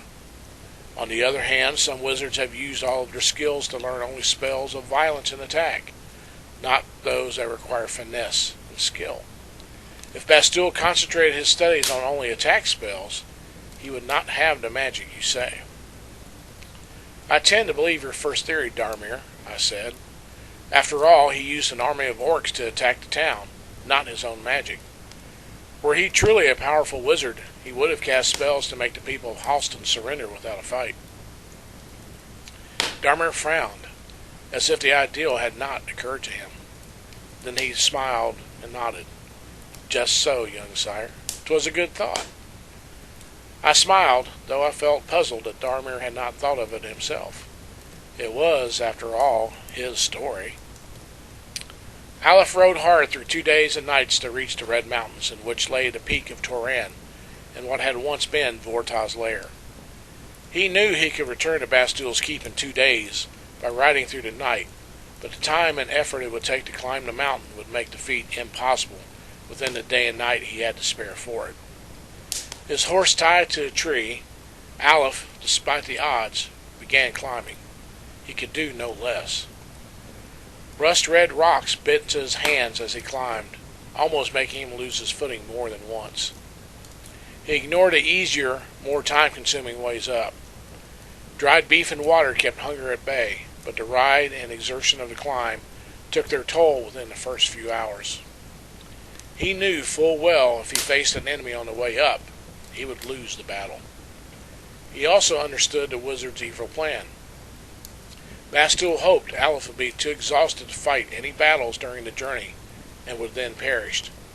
If he returned to the keep in time, he would be too weak to fight then as well. Reaching the rocky lair later that day, he fell before the entrance. His breathing labored. He lay there for several minutes until he could force himself up on muscles that were long beyond aching. Warily, he stumbled down the familiar, dark tunnel. He and Marist had been there only 2 fortnights earlier, and though the tunnel was the same, something was not right. He had a nagging feeling of a powerful presence nearby. Drawing Windgazer from its sheath, he felt how weak his grasp was on the heavy blade. He approached the opening to the cavern very carefully. As he walked into the dimly lit cavern, he saw everything was the same, except the head of a red dragon staring at him in the darkness. So, meat that talks returns to steal more of Vortoz's great treasure. Aleph thrust up his blade in defense, but the movement was slow enough to betray his weakened state. The dragon before him was nearly Vortoz's equal in size, but the tone of the voice showed it was female. Not for my own use or greed, Lady Dragon, he said urgently. I have been forced to come here, and mean you no harm or malice. The dragon moved out of the tunnel in which she lay, studying him carefully and seeing how it strained him to hold up his sword. You no look dangerous to me, look like weak meat. That I am, Lady Dragon. A powerful wizard has commanded me to come here and return with any magic items I can find. How he command you? He use magic spell? Aleph, his arm too weak to hold up his sword any longer, lowered it. If the dragon attacked, he was too weak to fight. Of a type, he has my mate as captive. If I do not do as he commands, he will have his way with her and kill her. My mate Vorta is dead, she said with bitter hatred. What I care for yours. I know of the great Vorta's fate. I would lie if I said I was saddened about his death, though I do regret your feelings of loss, for such is something I have known far too well in my life, and would not wish it on anyone. I cannot imagine my life without the woman I love. The great head lowered dangerously, yellow eyes narrowing on the man's face. How you know Vorta's death? Did you kill him? Aleph shook his head warily. Having nothing to hide, he spoke the truth. No, Lady Dragon, it was not I who killed the great Vorta. Truth, you speak. I know. I tell. More there is. Talk, meat, she bellowed, sensing he had the information she had been seeking for some time. I would have killed him, had I the chance, and I will not deny it. He killed my children. He killed many more, and would have destroyed this land if he were not stopped. There are many among my people who would have given their lives to end his killing. Smoke steamed from her nostrils and impatient. Know you then whose soon-to-be dead meat killed Vorta?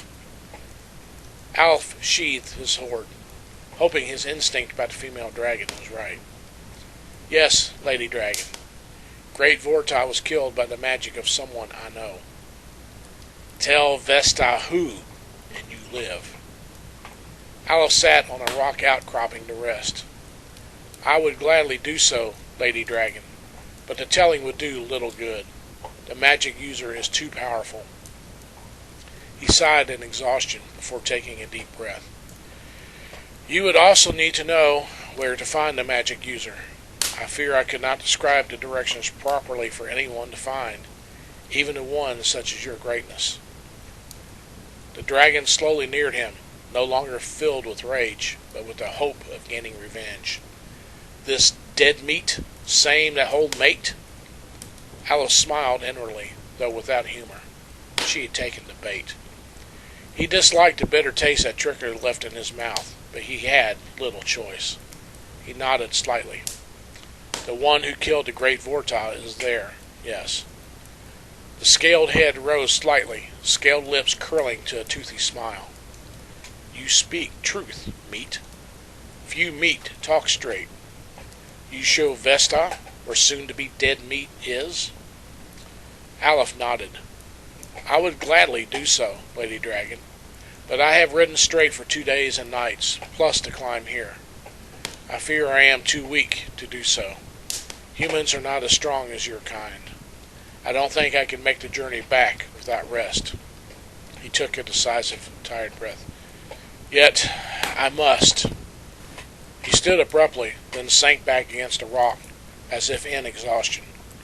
Although he was bending the truth slightly, his aching muscles were certainly no falsehood. Nor did he have any doubt that he could not climb back the mountain carrying anything more than himself, and then ride to the keep, even if the dragon let him go. Why such hurry, meat that talks straight? She saw how weak he truly was. The wizard gave me only 5 days, and 3 have already passed. If I am to return, I must leave and ride back through the night. He shook his head warily, his voice sad. It's his way to make sure I will not be able to fight when I return. He will gain all he wants from my mate and me. A great eye looked at his face. For the first time in Vesta's several hundred odd years of life, she felt no hatred toward a human. Again, you speak true, meat. You rest safely if you wish. I not harm you. Relief filled him. He had heard that female dragons were slightly more reasonable than the males. He shook his head warily. I am greatly honored, Lady Dragon, but I must return on time. I know that the well-being of my mate is none of your concern, but it is my only care. The dragon lowered her massive head, speaking softly. Meat that talks straight, give me chance to revenge death of my mate. I give you safety and rest. Then I give you travel. you return in time. Aleph raised his eyebrows. Only on extremely rare occasions did even a good-natured dragon allow a human rider. For a red dragon to do so was unthinkable. My thanks, Lady Vesta. I have but one further request of your greatness for the information that I give you. The dragon blew a stream of smoke in frustration. Meat that talks straight asks for much, but I will listen. Aleph nodded solemnly. I beg forgiveness, Lady Dragon. My request is but a simple one. Make judgment I shall. Speak. You may do what you wish with the wizard and his followers. I ask only that you restrain your attack until I can find my mate and take her to safety. For once in his life of dealing with dragons, Aleph was finally impressed with the possibility of honor in their race. Vesta, Red Dragon, and mate of the evil Vorta, nodded her great head. Such it shall be. Aleph awoke with an aching jerk. His head was full of dream memories about meeting Vorta's mate and striking a deal. Surely fatigue had hit him too hard. Meat awake now? He turned in surprise, then stood to face Vesta. It was not a dream after all. Yes, Lady Dragon, he bowed. My thanks to you for allowing my body to find strength and rest. If you are ready, I am prepared to show you the way. Vesta nodded her great head and lowered it so he could climb atop. This dead meat lives in what type cave? A thick, stone-walled keep with a tall tower within. He has many orc guards with arrows to protect him from attackers. He found a spot between the dragon's shoulder blades where he could sit. Arrows not harm me. Tell me of dead meat. He is powerful in magic, but not as much as he thinks. He openly boasts of his power and what he has in his possession. What possession? Treasure? I am sorry to tell you, he has the head of your great mate Vorta. It is one of his most prized displays. She launched herself from the cave opening. Her wings slammed down so hard that Aleph nearly fell to his death as they flew off. Show Vesta way, she said with newfound rage. Dead meat roast slowly now. Aleph fought to regain his balance on the red-scaled back, fighting the nausea he felt at suddenly being thousands of feet above the ground. He recovered and motioned to their right.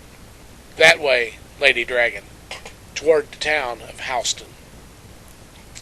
I do not believe this tale, Darmir. Hector stood. No dragon, especially a red one, would ever help a human. Darmir frowned at the youth's impatience. You may find that when there is a common foe or a common goal, good and evil may, at times, join forces, because neither can reach the goal alone. But a red dragon helping a human? Your stories have many fantastical events, but this, it's too much to believe. He seemed to be making up his mind whether to leave or stay. We hoped he would leave. But when Darmir replied with the knowledge of cold fact, it happened. Hector sat down in silence. Chapter 7. Marist awoke on the 5th day with a feeling of dread. Bastul had kept his word so far, but she knew the time was near when he would not have to. Despite what Bastul planned for her, she was more concerned about Aleph.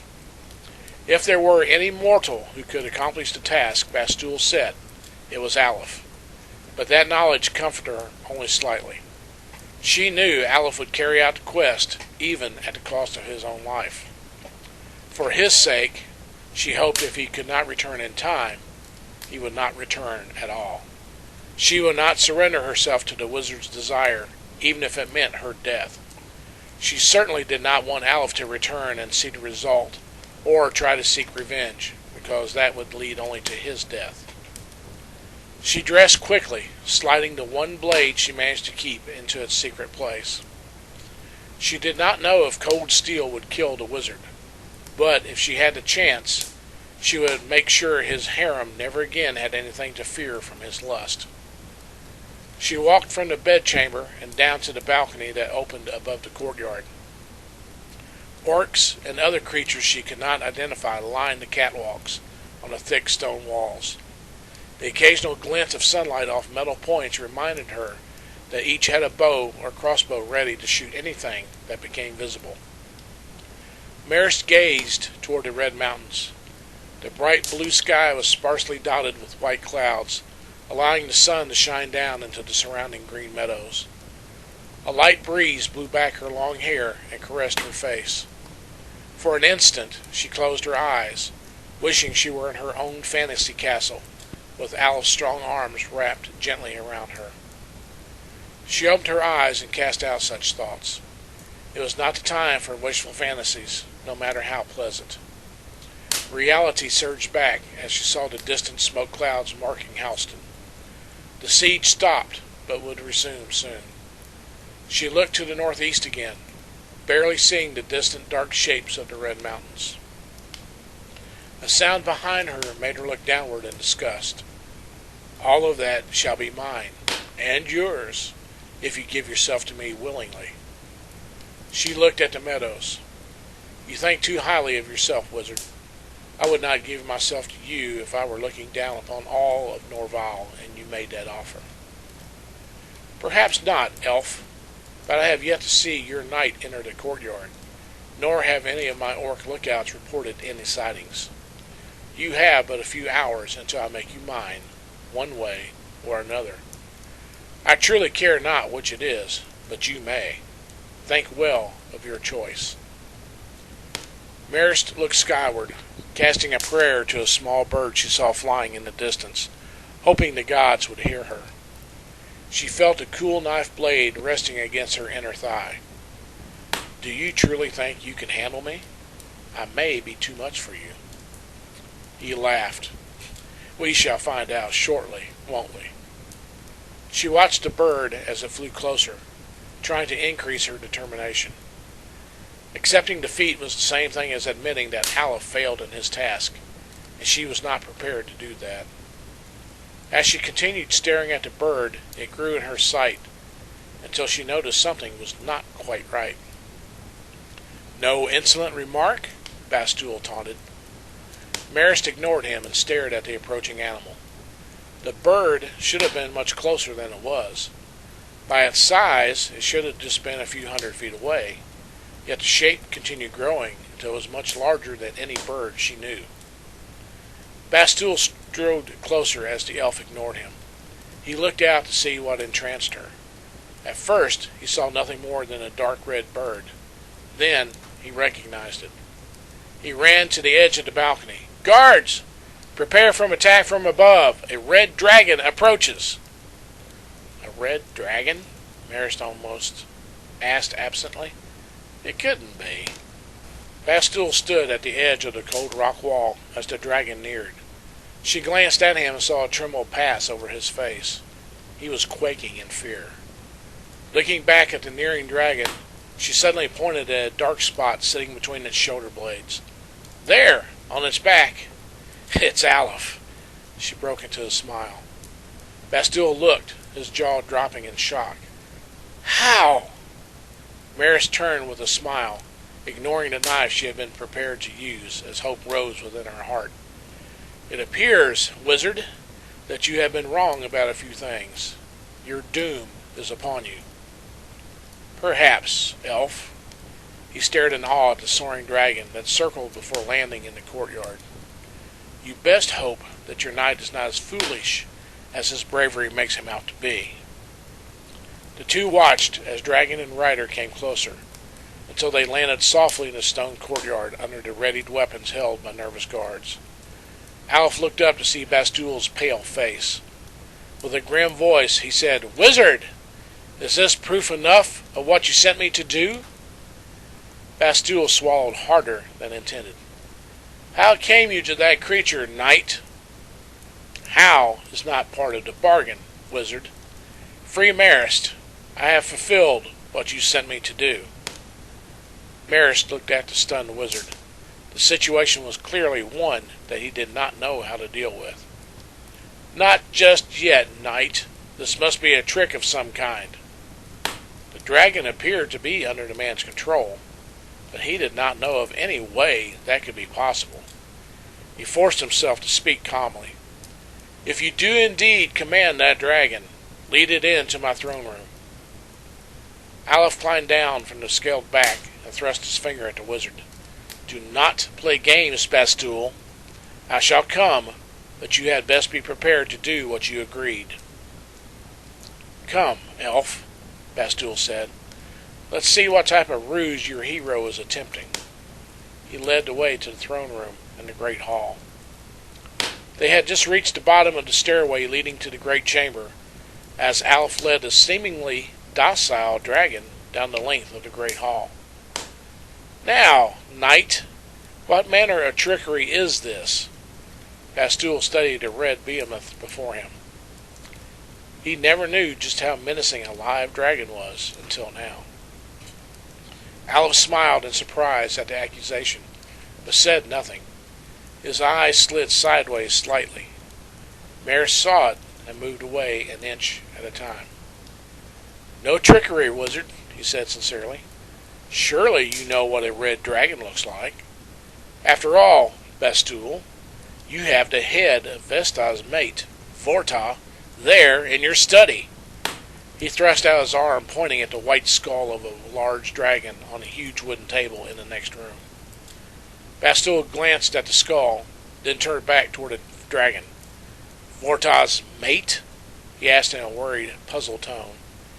Yellow eyes narrowed to focus on the robed man. "I show dead meat," she growled as the wizard trembled. Maris ran into Aleph's arms to cry on his shoulder from all her pent-up emotion. He gently stroked her cheek, his eyes watering as he looked at her equally wet gaze. "Are you all right?" She looked at him and nodded. "I am now." Vesta ignored the lovers who embraced behind her and focused her wrath on the shocked wizard. Tooth-laden jaws opened, and she spat a stream of hot flame at him. Bastul raised his shield in time, but the force of the blast knocked him against his throne. "Lady Dragon," Aleph called, "enjoy your revenge." A laugh slipped from between those great teeth for a moment, as the flame attack continued. The room became hot as the former knight and elf ran down the great hall into the courtyard. Guards clambered down from the walls, rushing toward the hall doors to help their master. "Warriors," Aleph called, "I suggest you go the other way. An angry red dragon is not something you want to face, nor is your master worth the life you're about to throw away." Several of them stopped, thinking that over. Hal helped them decide. Maris twirled her hands. A fireball exploded among the guards, sending flames and bodies into the air. The rest of the guards fled in terror out the heavy door, running from the keep. That felt good. She rubbed her fingertips against her thumb. "I've been needing to do that since you left." Aleph nodded as they followed fleeing orcs and other creatures, dodging falling blocks of foundation and flaming timbers as the keep rocked from the battle inside.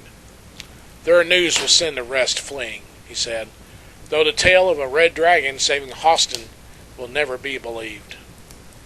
Maris smiled as they strode away from the crumbling structure. Flames rose to the sky and dark smoke spiraled upward like a black serpent. The fight continued in full force behind them. It won't last long, Aleph thought, seeing another part of the keep fall with a loud rumble. "So, how did you get the dragon to come here?" "I merely told the truth." He slowed to a walk. "She wanted revenge against the one who killed Vorta. I told her the one she sought was here."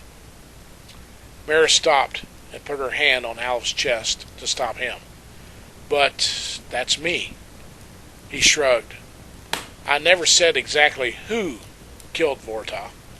Can I help it if Bastul had Vorta's skull in his study? Rest assured, he will get what he deserves."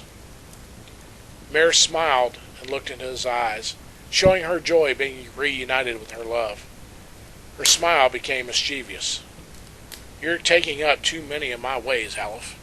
Whatever happened to that curt, restrained, honorable knight I first met? You have ways of changing some of my habits. He put his arms around her and held her close. A sudden rumbling crash, like an avalanche of rock, made them turn.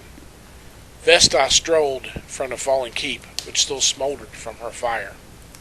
She gently held an inanimate object in her mouth that was as long as her head and bone white.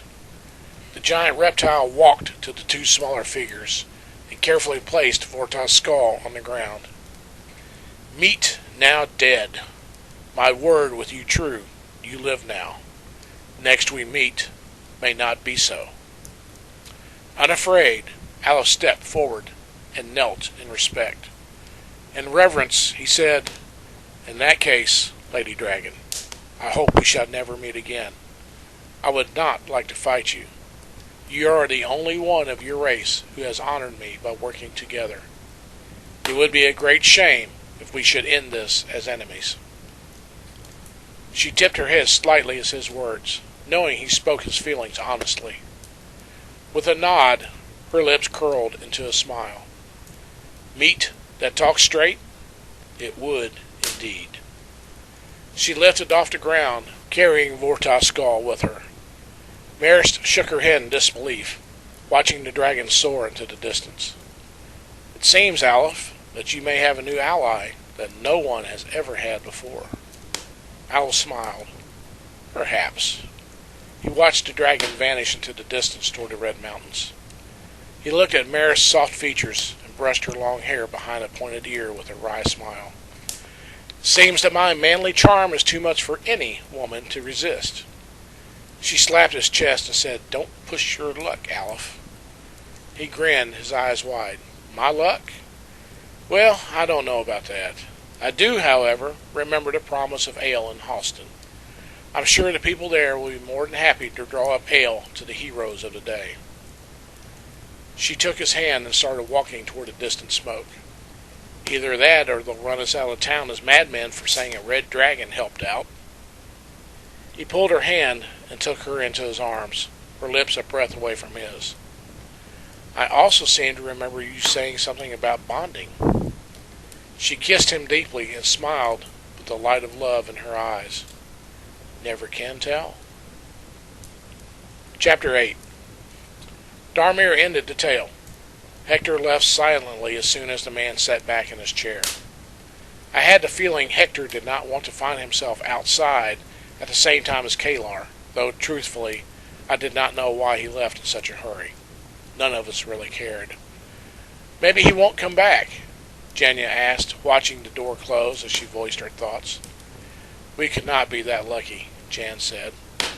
The others laughed as they too prepared to leave. Kalar thanked Darmir for the tale, adding that he would be waiting impatiently for the next night of stories. Jenya and Fristel walked outside, his arm around her waist. Christine stopped by the door to wait for me as, I too, thanked Darmir for the meat in the story.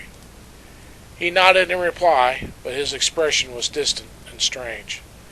It was one of great joy tinged with equally great sadness or loss. It was as if the ending of the tale meant something to him, more than just the end of a story. It was clear he wanted to be left alone with his thoughts, so I walked out silently, arm in arm with Christine. What is it? She asked, as the door closed behind us.